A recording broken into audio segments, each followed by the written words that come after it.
is Mrs. Guitar. I picked this book called Lady Pancake and Sir French Toast to read on our Lowry TV. This is one of my favorite books to read. The author is Josh Funk, and it's illustrated by Brendan Kearney. I'm so excited for you to join in and read along with me. Hope you enjoy.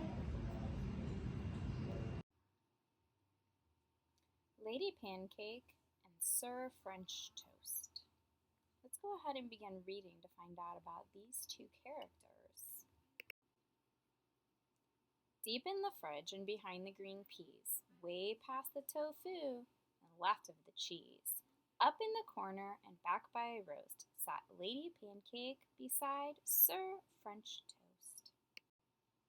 The leftover friends were as close as could be until they heard news from their neighbor, Miss Brie. "The syrup is almost completely all gone. A simple drop's left, just a drop," she went on.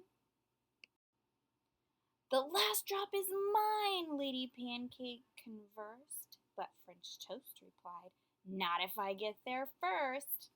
I like how the author used the word conversed. Stop and think. What do you think it means to converse?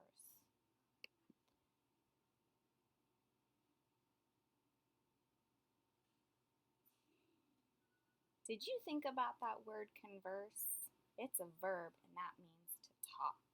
They're talking to each other. Like that, he was off, and the race had begun, with Pancake behind, breaking into a run. There they are right now. Do you notice all the other illustrations? I noticed some oranges. It looks like some broccoli in the background is the trees. Through broccoli forest, past orange juice fountain, they climbed to the top of Potato Mash Mountain. Pushing and shoving, they fought for the lead, Toast behind Pancake, who rolled at high speed. Uh-oh, I'm noticing there's a problem between our two characters. Stop and think. What problem are you noticing?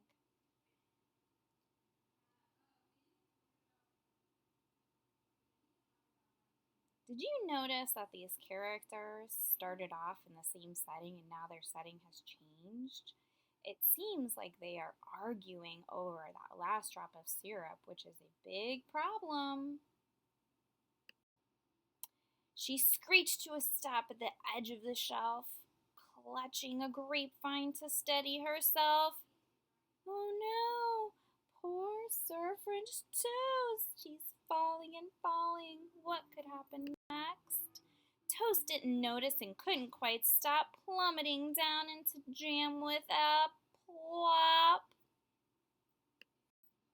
He scraped himself off and yelled up, "You're a meanie!" as Pancake repelled down a rope of linguine. I heard some rhyming words. Can you think of the two words that would rhyme? They sound the same at the end. Did you hear meanie and linguine? Those are our two rhyming words. She bragged, "I'm the best of all breakfast food treats," then hurdled a lime and skipped over 2 beets.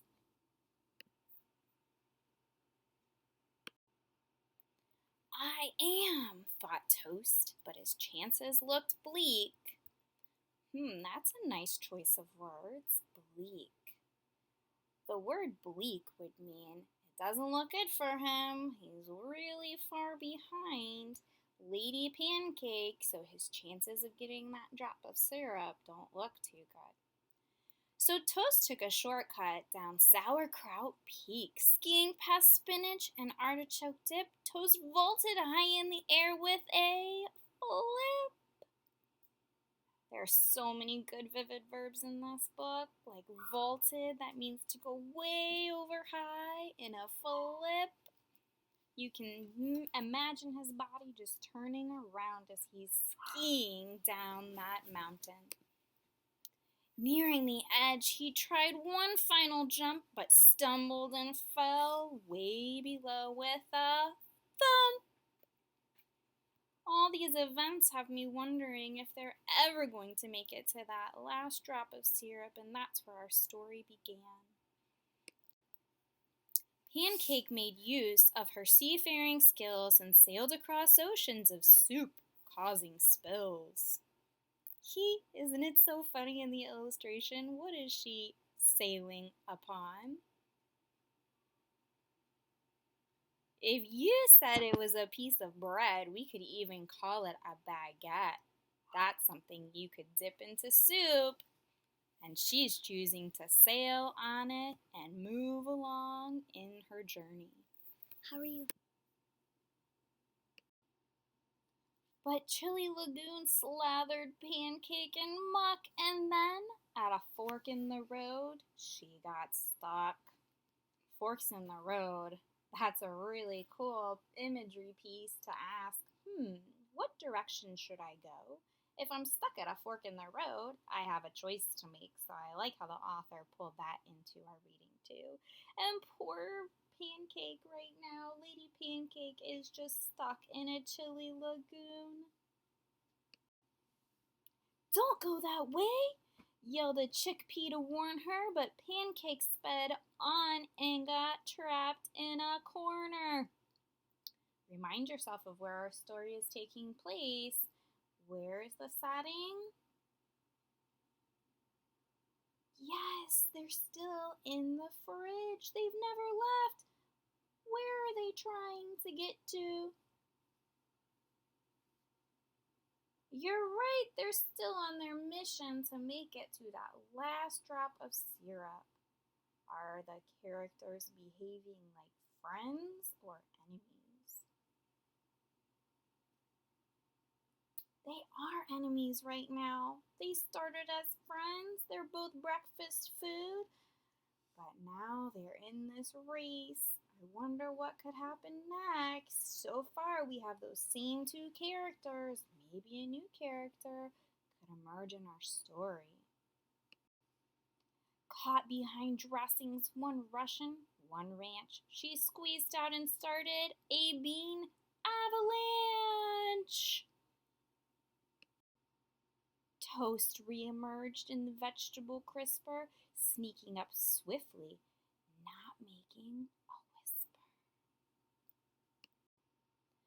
Beans were now falling from such a great height, some kidney, some lima, some pinto, some white. Ooh, all my favorite kinds of beans. And I like how they used commas in a series to tell us about all the kinds of beans that were in the fridge. Starting that avalanche. Searching for safety from raining ligaments, Toast turned to hide but was blasted with fumes of Brussels sprouts left from an old party platter. Ew, that's yucky. Brussels sprouts that are old, they have fumes. That means they're stinky Brussels sprouts. Those probably should be thrown away. They're no longer a good leftover to eat. Mommy? So quickly he climbed up a celery ladder. Beside him a lettuce leaf parachute landed. Pancake flipped out. "It is mine," she demanded. Battered and soggy, exhausted and crumbling, too tired to push, they were limping and stumbling. Our poor characters, it looks like they still haven't been able to get that last drop of syrup. Keep thinking about all the events that have happened in the story, starting from the beginning. They found out from Miss Bree there was only one drop of syrup left. Lady Pancake and Sir French Toast have been in the most epic race through the refrigerator to get to it, but have come across many obstacles that have stopped them from making it. Now, this part in our story, they're tired and limping. They've been through the chili. They've made it into the jam. They've been smushed through an avalanche of all kinds of beans, and yet they still haven't gotten that drop of syrup. I wonder what could happen next. Let's read. There's the syrup. I noticed too it's maple syrup.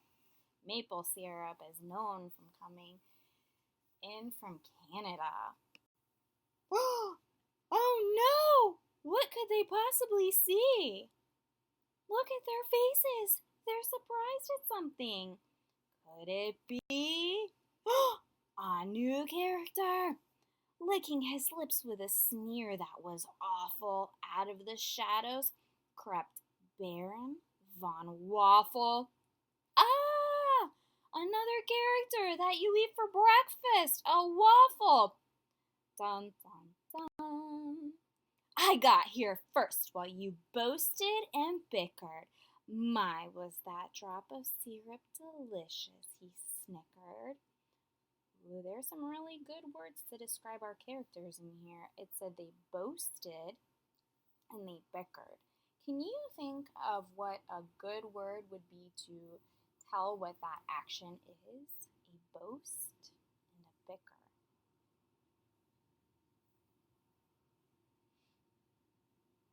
A boast is where you are saying, I am better than you. I can do more.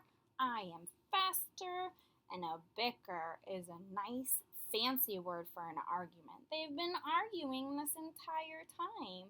And it led to Baron Von Waffle capturing that last drop of syrup. Only they had worked together as a team, I'm sure the ending might have been very different for our two characters. But let's continue on in our story and see what happens next. With one evil laugh, Waffle slipped out of sight. Oh, my friends, it cut off the last part of the words. The syrup was gone. No more reason to fight. Look, the syrup is even frowning in the illustration.